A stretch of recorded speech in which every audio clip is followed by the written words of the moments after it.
देखिए, मैंने भी एक सोशल मीडिया पे एक पोस्ट देखी थी। कल एक पोस्ट आई, उससे पहले भी गत रोज एक पोस्ट और आई। पहले तो मैं उसकी चर्चा करूं। उन्होंने ये कहा कि जब वसुंधरा जी मुख्यमंत्री थी, तो 300 बेड के एक अस्पताल की घोषणा हुई, जिसको बाद में जो तत्कालीन विधायक थे यानी कि मैं, चेतन डूडी द्वारा रोक दिया गया। तो मैं ये पूछना चाहता हूं कि आप उस वक्त, आपकी सरकार थी, आप काबीना मंत्री थे, तो घोषणा हुई तो उसको क्रियान्वित क्यों नहीं करवाया? मैंने विधायक रहते हुए अपने डीडवाना के अस्पताल को जिला अस्पताल बनवाया, उसकी भूमि का आवंटन हो गया, कुछ समय पहले पैसे भी आ गए।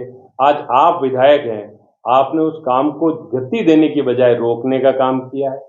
आप चाहते हैं कि वो जमीन जहां अलॉट की है सरकार ने वहां ना बने, लोगों को सुविधाएं ना मिले। मैं आपसे सवाल करता हूं कि घोषणाएं तो बहुत की जाती है, लेकिन घोषणाओं को धरातल पे लेके आने का काम हमारी जिम्मेदारी बनती है। जो विधायक बनता है उसकी जिम्मेदारी बनती है। आप कितनी घोषणाओं को अमल में लेके आए? घोषणा तो आपने भी की थी कि डीडवाना के अंदर मैं हवाई अड्डा बनवा दूंगा। क्या आप उसको अमल में लेके आए? झूठी घोषणाएं, बेकार की बातें करने के अलावा इनके पास कोई दूसरा काम नहीं रह गया है। और अगर बात करें महिला महाविद्यालय की, तो जो मैं लगातार आरोप लगाता रहा कि सरकारी जमीन को यूनुस खान जी हड़पना चाहते हैं, मेरा वो आरोप कल जब ये उप मुख्यमंत्री जी से मिले तो आरोप मेरा सिद्ध हो गया। इन्होंने जब ये सरकारी जमीन जिसमें स्कूल चलता था, महिला कॉलेज, निजी महिला कॉलेज के लिए ली, तब ये एग्रीमेंट में लिखा हुआ था कि जब भी सरकार राज्य कन्या महाविद्यालय बनाएगी तो हम इस जमीन को भवन सहित सरकार को दे देंगे। आज आप उसकी बजाय कर ये रहे हैं कि अलग से भूमि और भवन के लिए भूमि मांग रहे हैं और भवन मांग रहे हैं। तो यानी कि आप जो सरकारी स्कूल की जमीन थी उसको हड़पने की जो आपकी नीयत थी, ये आपने जग जाहिर कर दी है। मैं लोगों को ये बताना चाहता हूं कि उस जमीन को ना कि कन्याओं के लिए शिक्षा के रूप में काम में लेना चाह रहे हैं, बल्कि निजी हित के लिए काम में लेना चाह रहे हैं।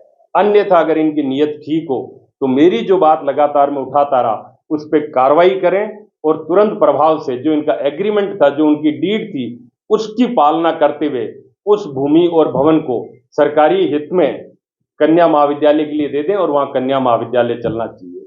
डीडवाना की जब से राज्य सरकार यहाँ भाजपा की बनी है, तब से हालात खराब है। अमृत योजना को देख लीजिए, एक वक्त से ज्यादा हो गया, अभी तक ठंडी पड़ी है। 2 टंकियां उसमें बननी थी, दोनों टंकियां निरस्त कर दी गई है।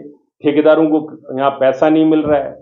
जो सड़कें बननी थी यहाँ नगर परिषद क्षेत्र में, वो सड़कें पहले तो आदेश कर दिए गए, उसके बाद निरस्त कर दी गई। हालात हर क्षेत्र के अंदर खराब है। जल जीवन मिशन के तहत यहाँ पे ढाणियों में पानी पहुंचना था, उसके बारे में कोई चर्चा नहीं कर रहा है, कोई बात नहीं कर रहा है। सरकार ने पैसे सैंक्शन कर दिए, लेकिन लगातार टेंडर प्रक्रिया उसको पूरी नहीं की जा रही है। तो मैं आप लोगों से यही कहना चाहता हूं कि हमारे यहाँ से जो विधायक जी है, उनको अब कम से कम लोगों की सुध लेनी चाहिए, काम करना चाहिए, जनहित में काम करना चाहिए, ना कि स्वयं के निजी हित में काम करना चाहिए। और अपनी लाभ को देख छोड़ते हुए, जो निजी हित है उसको छोड़ते हुए, ये जो सरकारी जमीन है जहां स्कूल बना हुआ था सरकारी, उसको वापस से राज्य सरकार को दें, ताकि हमारे यहां से ये राज्य कन्या महाविद्यालय जो अशोक जी गहलोत ने स्वीकृत किया था, वो वहां चले और बच्चियों को अच्छी उच्च शिक्षा मिले।